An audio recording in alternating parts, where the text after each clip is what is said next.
When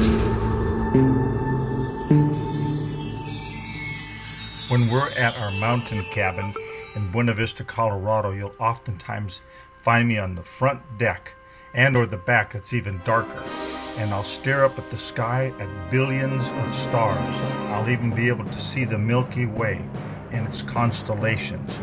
Now, the biggest city nearby is pretty small, Johnson Village, and it has city lights, but they won't blind the stars at night like you do get in bigger cities with so much light you can't see the stars, unfortunately.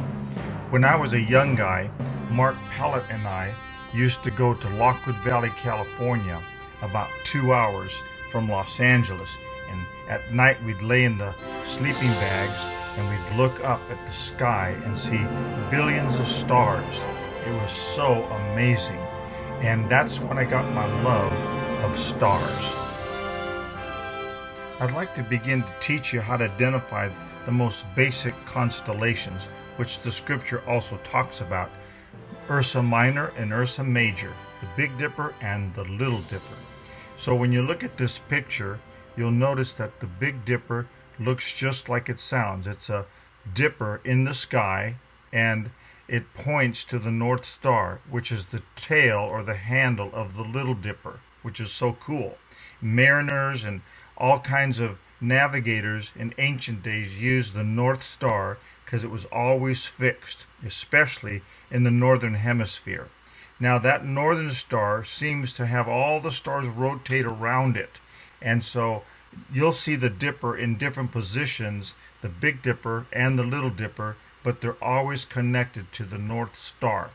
And the way to find the North Star is you go to the top right hand corner of the Dipper and you go straight up across the sky until you see a little fainter star. That's the North Star, and when you follow it down you'll identify it because it's always connected to the Little Dipper.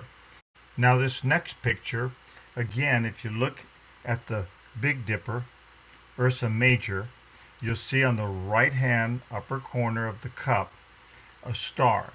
You take that star and you move upward into the night sky, and it's connected to Polaris, the North Star that's stationary, and all the constellations evolve around it.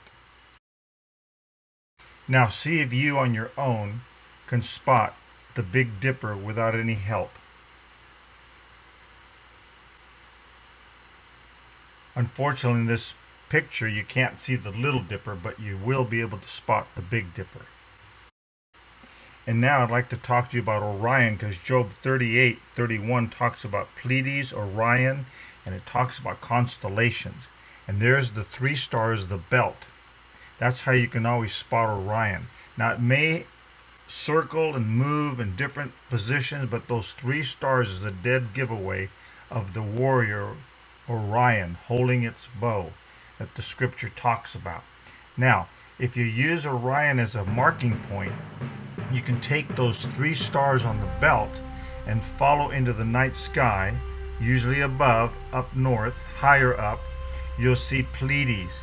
And Pleiades is unique. It's a cluster of stars all clustered together, and it's faint enough that you can see it, but because they're all together, it makes it a little brighter than all the other stars around it. So see someday if you can start finding Pleiades and identifying it, and then impress your friends that you know something about the stars.